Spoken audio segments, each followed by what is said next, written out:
Now, preview 2012.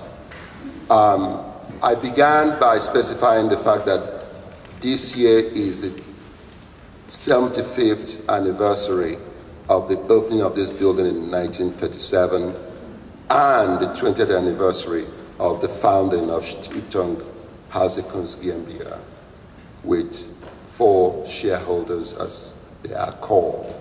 I don't know what the shares they own really represent, but nevertheless, they're called shareholders. So this year we are embarked on a very exciting program of exhibitions and so on. And the preview for 2012 begins with an exhibition that opens in about 2 weeks, the work of the young Polish painter Wilhelm Sasnal, whose work is really positioned in the meditation on ideas of history, public culture, and otherwise. This exhibition was produced in collaboration with the Whitechapel Art Gallery in London. So, Sasnal's work.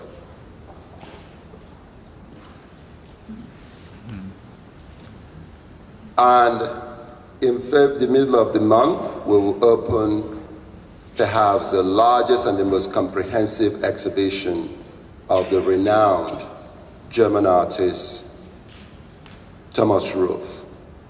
And if you've already seen exhibitions here, I think that one great quality that making exhibitions in Haus der Kunst, especially in the East Wing, has, is that every artist looks much better than they will ever look elsewhere.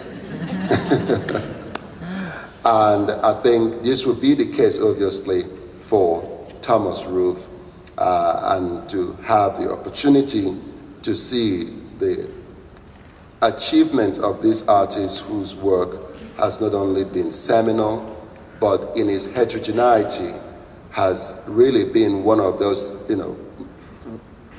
practices that are singular in the sense of, in relation to his peers. So we have an amazing opportunity to discover the particulars, but also the very surprising ways in which Ruff has worked.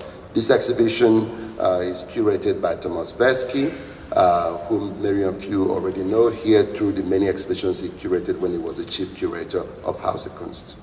And now, continuing with our collaboration with the Sam Longertz, an exhibition that's curated by Leon Krempel of 8 installations by Janet Cardiff and George Boris Miller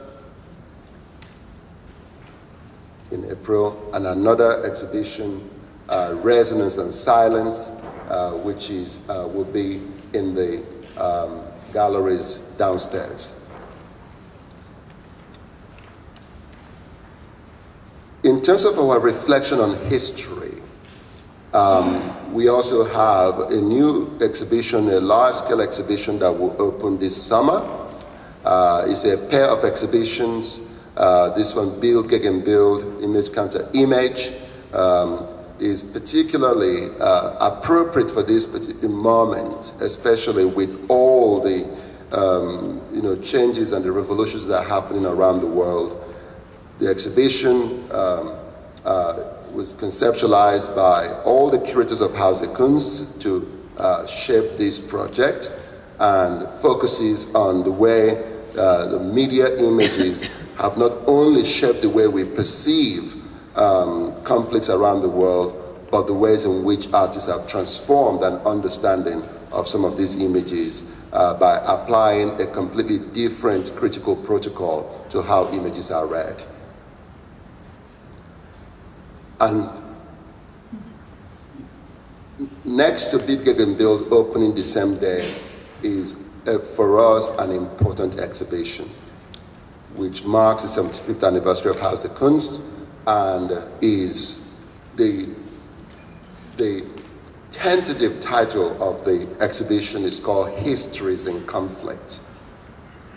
Haus der Kunst and the Uses of Ideology and Art, 1937 to 1955, which will be an exhibition that is an internationally grounded exhibition, beginning with the archives of Haus der Kunst, but also engaging with the exhibition Entante Kunst, which opened the day after the first Großkunstausstellung, looking at Haus der Kunst. Isn't this mad? The pictures. And of course, the presentation of the model of Haus der Kunst in Paris, in the 1937 Paris World Fair. You can see in the picture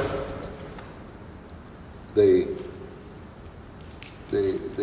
Albert Speer designed pavilion of Germany and the Soviet pavilion.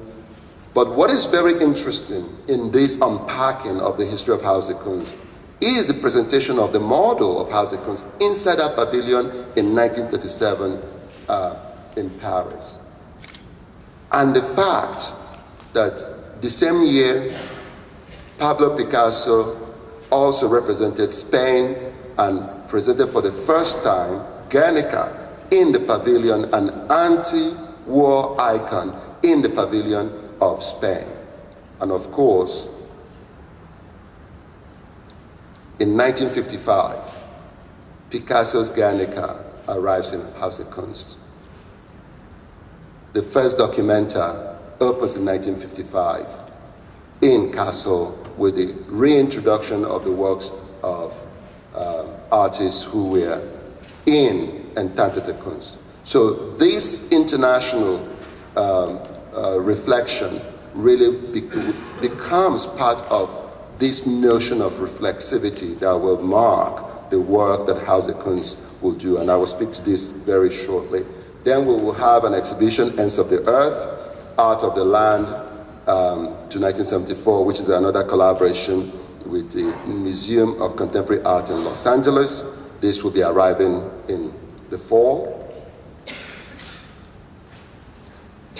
You can already see Rodin Crater.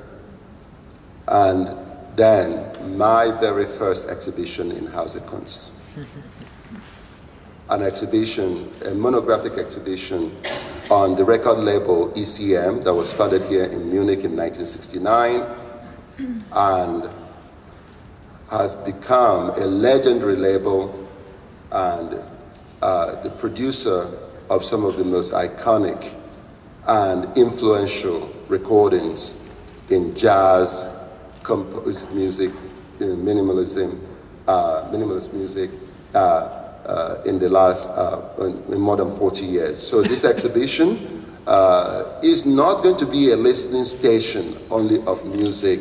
So it's an exhibition that brings together the visual, oral, as well as the cinematic and aspects of ECM's work, but infused also with responses to the field, cultural field in which ECM has worked. And you can see Manfred Eicher, the founder of ECM, who himself was a bass player both for classical music ensembles and for jazz ensembles in the 60s before he founded ECM. I think this is Meredith Monk that he's with. So this exhibition will open in November. I urge you all to be here. It's my first exhibition.